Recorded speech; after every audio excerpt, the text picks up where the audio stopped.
Bonjour, je suis Adrien Noah, photographe indépendant et community manager. Je partage mes photos sur les réseaux sociaux et nous allons voir dans ce nouvel épisode de la consultation comment bien gérer sa communication digitale.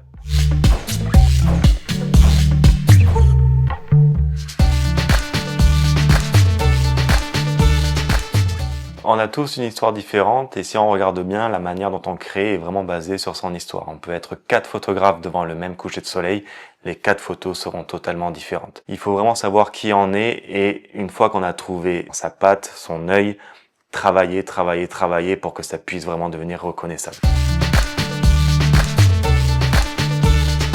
L'ultra spécialisation permet de se faire repérer, mais c'est surtout la curiosité qui permet de durer. Je suis photographe de paysage, mais c'est toute la nature dans sa globalité qui m'intéresse. Prendre une photo d'une abeille n'est pas du tout pareil qu'un lever de soleil. Prendre des chevaux qui galopent n'est pas du tout pareil que prendre des photos d'étoiles. Et ça permet de s'améliorer dans différents compartiments, mais qui restent dans une globalité, dans un thème central, qui est la nature. Il faut être le plus cohérent possible, que ce soit de son site internet à ses réseaux sociaux. Je ne vais pas appeler mes réseaux sociaux Adrien Noah et mon site internet Paysage de Provence. Il faut également un fil conducteur, que ce soit dans la rédaction des légendes, Facebook, Instagram ou dans la rédaction d'articles web. Et une fois que tout ça est mis en place, pourquoi pas la création d'un logo qui nous ressemble. L'algorithme, il change tous les 3 mois, tous les 4 mois. Le plus important, c'est la régularité et la sincérité. Il ne faut pas se frustrer si quand on poste, on n'obtient pas beaucoup de vues.